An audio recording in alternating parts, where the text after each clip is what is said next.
Welcome, class. Today, your final annotated bibliography project released, and so I wanted to create a quick video to talk through that. Um, this is going to be an annotated bibliography where you talk about disaster recovery in the era after Hurricane Katrina. We could talk about everything that's happened in terms of disaster recovery changes since September 11th, 2001. But to be honest with you, because of the fact that Katrina was such a far reaching natural disaster, it actually changed more of how we handle responses than 9/11 did in some ways. 9/11 changed a lot of the ways we handle security, but both of those major events changed what we do in modern society today regarding how we handle crisis recovery and response. So we're going to use as our stop mark Hurricane Katrina. Your paper should be submitted using APA version 7 manual, and you should use annotated bibliography formatting. I'm going to give you some examples of that or places to look for support for that. Your margin should be an inch at the top, bottom, left, right, everywhere. Okay, you're going to use 12-point Arial font, and your line spacing should be set based on the guidance provided in APA version 7. Let's see here. I believe I got a little repeat in my little slides. I'll fix that here. Let's see here. You can focus on a specific disaster, but a lot of people find that being general helps them find great articles that might apply to natural or man-made type disasters. So don't limit yourself. You can focus on one particular episode or type of disaster if that helps you narrow down. If you want to talk through that, I'm welcome you to connect with me via Microsoft Teams.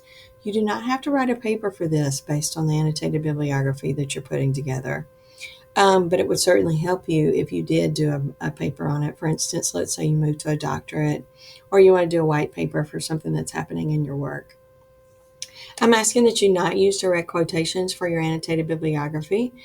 Each one should be between 150 and 200 words with the major points of the article. You're not going to just give me a regurgitation of what's in the abstract. What's actually most important usually are in the findings and the conclusion, which may not have been truly outlined in the abstract. So you're going to need to read the entire article. You do not have to include in-text citations for the annotation because they're being grouped by that particular citation. And then you're going to give me a paragraph underneath that tells me about the actual reference. Your sources should ideally be between the years 2020 and 2025. I know we're doing the benchmark of when was Hurricane Katrina, which was 2005, but any older articles should be of particular significance that no other newer articles are written on the same subject. In other words, keep your older articles limited to 3. Everything else should be after 2020 because even to this day and up into 2020s, we are still writing about Hurricane Katrina. It's still a major incident. So you're going to find articles that are about that, but that's not our focus. We're looking at what has happened in terms of landslides, what has happened in terms of um, wildfires, other things that have happened in our world, as well as terrorist attacks and major things such as airplane disasters. Okay. So your 20 annotations that you're going to do are going to be divided into categories with at least one peer-reviewed article on the categories below. So any disaster as an event, duration, statistics, human impact. What are the state and federal disaster recovery relief efforts? What are the plans in place prior to the event?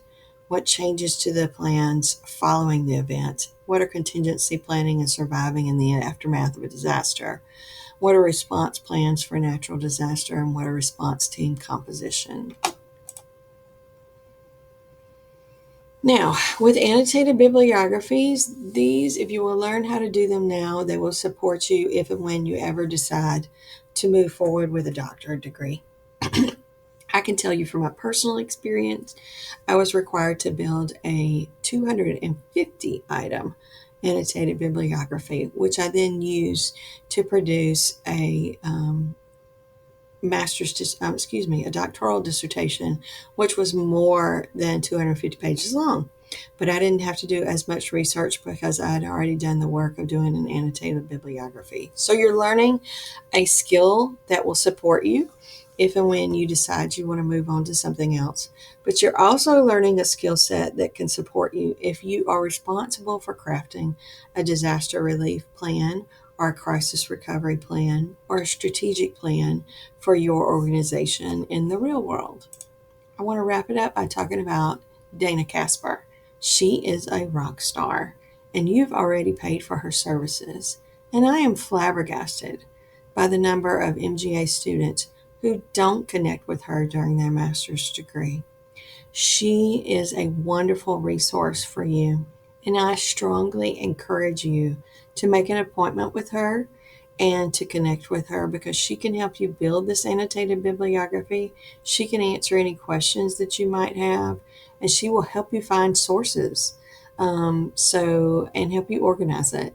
So she's a wonderful resource. I hope you will take advantage of it because so many master's degree students do not.